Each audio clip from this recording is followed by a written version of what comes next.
Guys, it's finally nighttime, so you know what that means. Vita Corners reaction for me, part 2. I don't have it pulled up this time. As you can see, I did change my profile picture so the boy will be seeing in this video. Vita Corners, that's what we're going to be reacting to.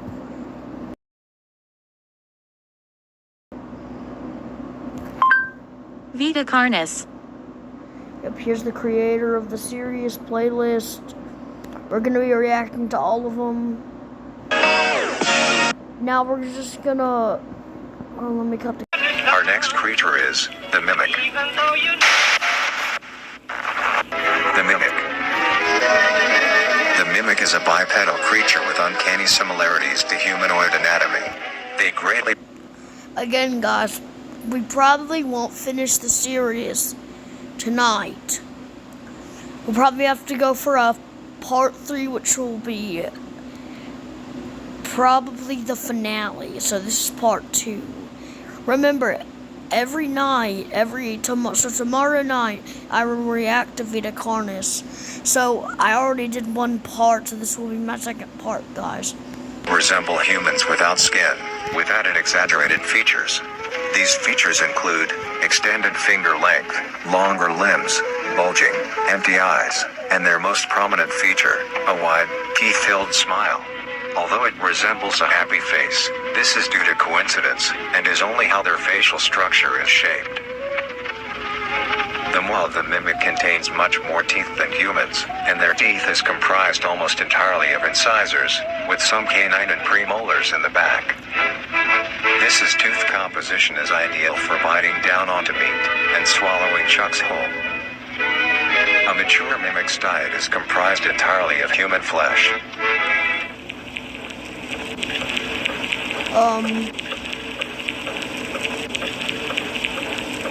Because of this, they are found solely around human-populated areas. The mimic's life cycle is made of 3 stages. In the first stage, a young mimic separates from the crawl. They closely resemble their trimming relatives, but are thin, sleek, and only have 4 appendages. In this stage, the young mimic will hunt small animals, moving on to larger and larger as they grow. Once large enough, it will begin metamorphosis into the next stage of life.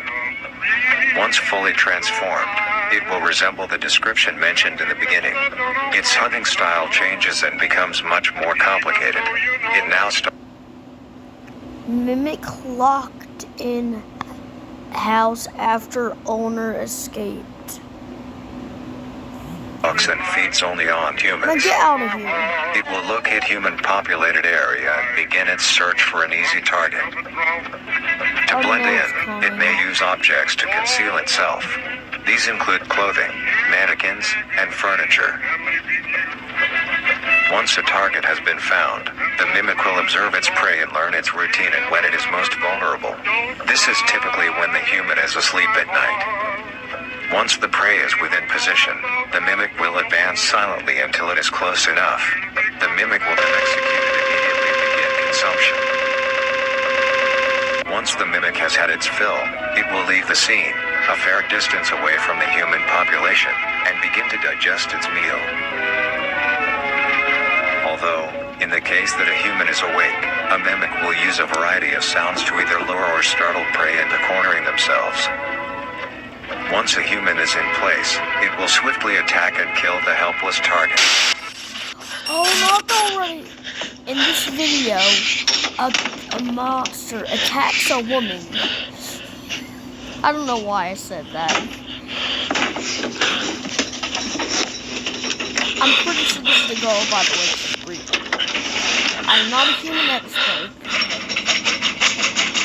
I always used to hate this part because of the mimics. He just attacks and jump scares so fast that it makes my heart pound so much. And I turn away from the screen. But this thing is gonna be scary. By the way, this scene is where I got my profile, guys. Anyways, aside from the moment.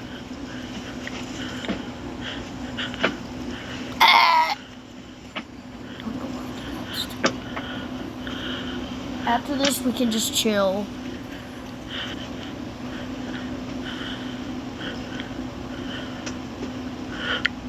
I'm gonna pause it on him. Wait for his fingers. Oh, ew, they're so disgusting. Is that hair on one of his? I don't... Why are you breathing so much? He's gonna hear you. I'm not gonna pause, forget that. Hello, bro.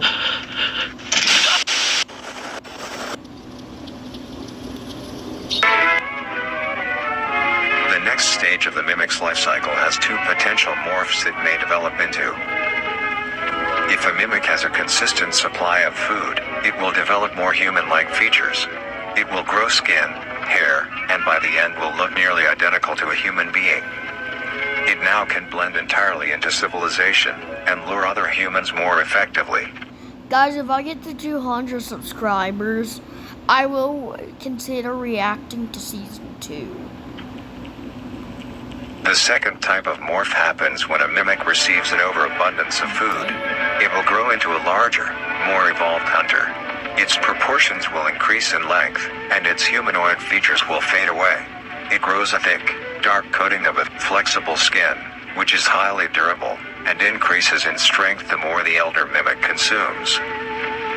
This excludes the face, which is now coated in a pale pink skin. The mimic's teeth have also moved deeper into the mimic's throat, leaving its mouth a toothless grin.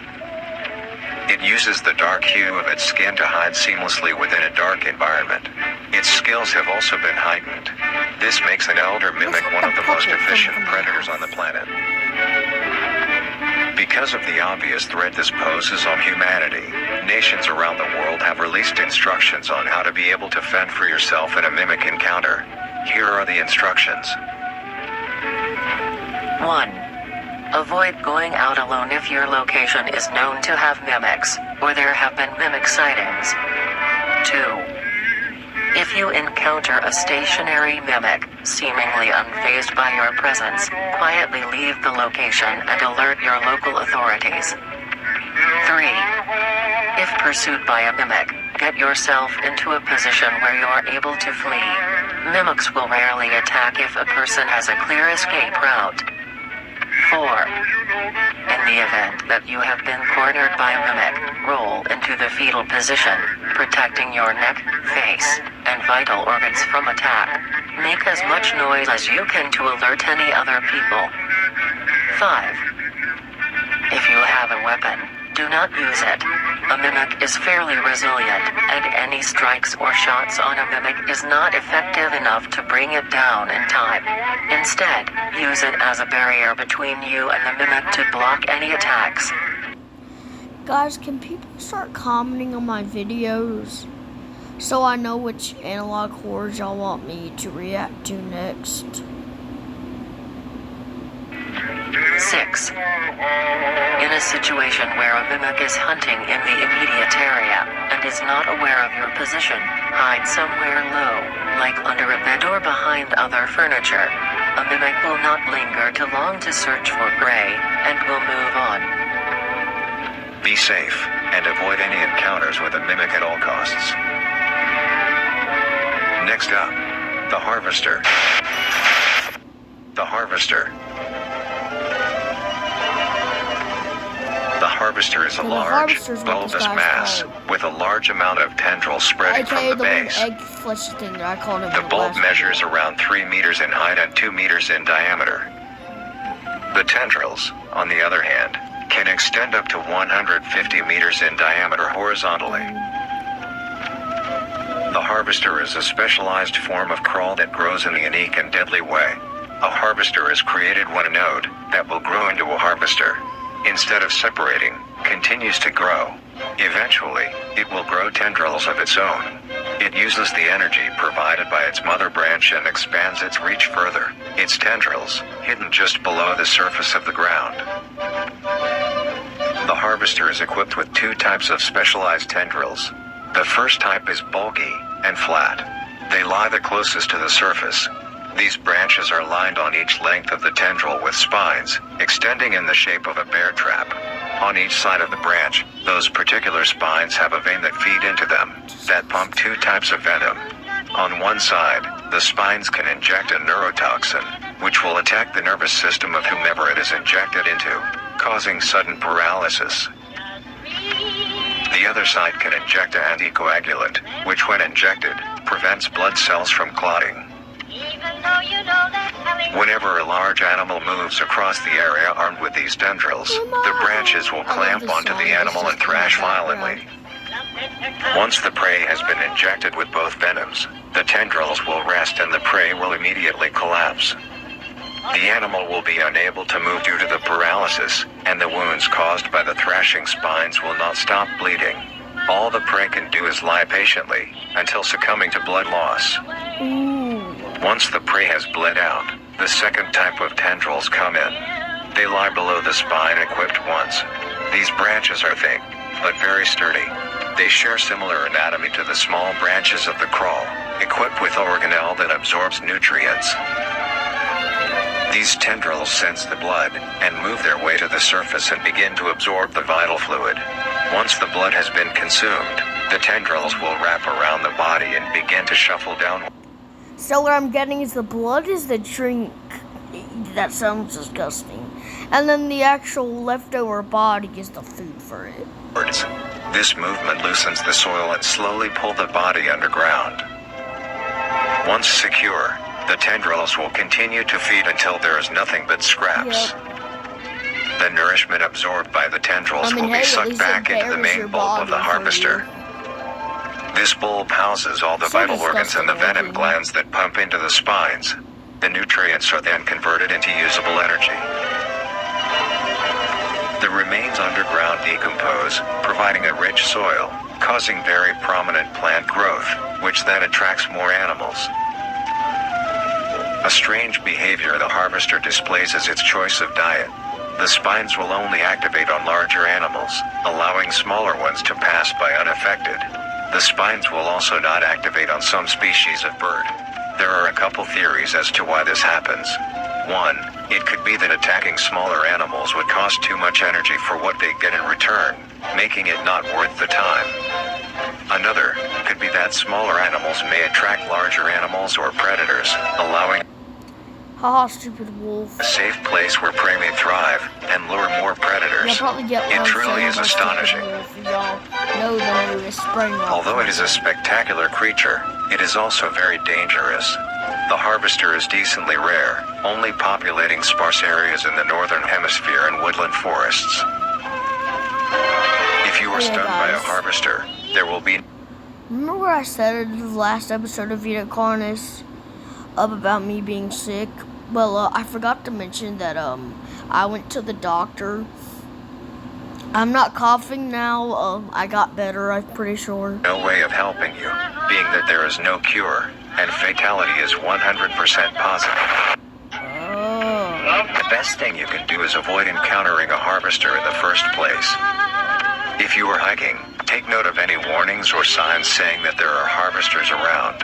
If you also notice an abundance of lush, ground-dwelling plants in a forested area, and there are no signs of wildlife, this is suspicious and you should leave the area, staying close to the base of large trees or rocks.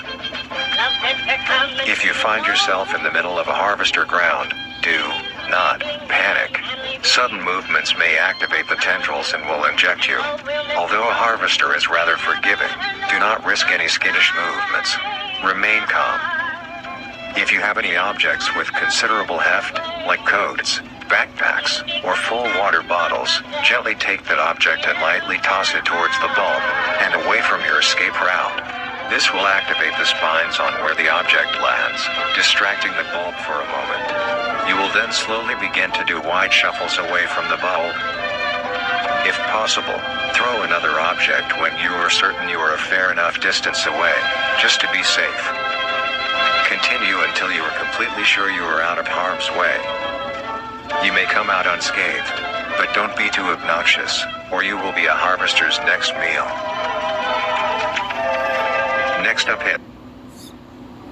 So yeah, guys, that's the end for Vita Corners Part 2 of me reacting. I hope y'all enjoy. I'll see y'all next up tomorrow night.